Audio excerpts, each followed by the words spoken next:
আসসালামু আলাইকুম সুপ্রিয় দর্শকবৃন্দ।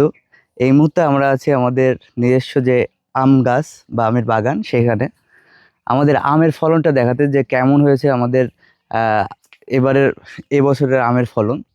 আপনারা দেখতে পাচ্ছেন এই যে প্রত্যেকটা গাছে কিন্তু কি সুন্দর ফুল এসেছে। এই ফুল থেকে কিন্তু আহ, ফল হবে। আপনারা সকলে জানেন এটাকে গ্রামের ভাষায় মইল বলা হয়, আমের মইল যাকে বলে। এইগুলো থেকে কিন্তু ফল পাওয়া যায়। এগুলো যারা যে ফুলগুলো পুরুষ, সেগুলো আস্তে আস্তে ঝরে পড়ে যায়। যেগুলো উভয় লিঙ্গ, সেইগুলো থেকে কিন্তু ফল পাওয়া যায়, আম পাওয়া যায়। আর এই যে পিছনে যে গাছগুলো দেখতে পাচ্ছেন, প্রত্যেকটা গাছে কিন্তু এরকম অজস্র ফুল কিন্তু আমাদের এসেছে আমাদের বাগানে।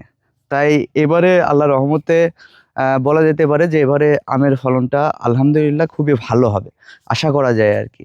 যদি ঝড় বৃষ্টি তেমনভাবে না আসে, ইনশাল্লাহ এবারে আমের ফলন ভালো হবে। আর আমের ফলন যদি অধিক পরিমাণের হয়, তাহলে আপনারা সকলে জানেন যে আমের দামটা একটু সীমিত থাকে। আর আমের ফলন যদি কম হয়, তাহলে কিন্তু দামটা একটু হাই থাকে।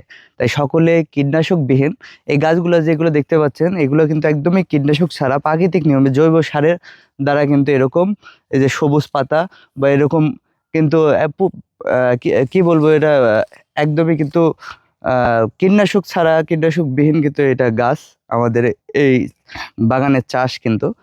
তাই এরকম কীটনাশকবিহীন যদি আপনি আম খেতে চান, তাহলে আমাদের অবশ্যই পেজে যোগাযোগ রাখবেন এবং ফলো দিয়ে রাখবেন সবাই। ধন্যবাদ সকলকে।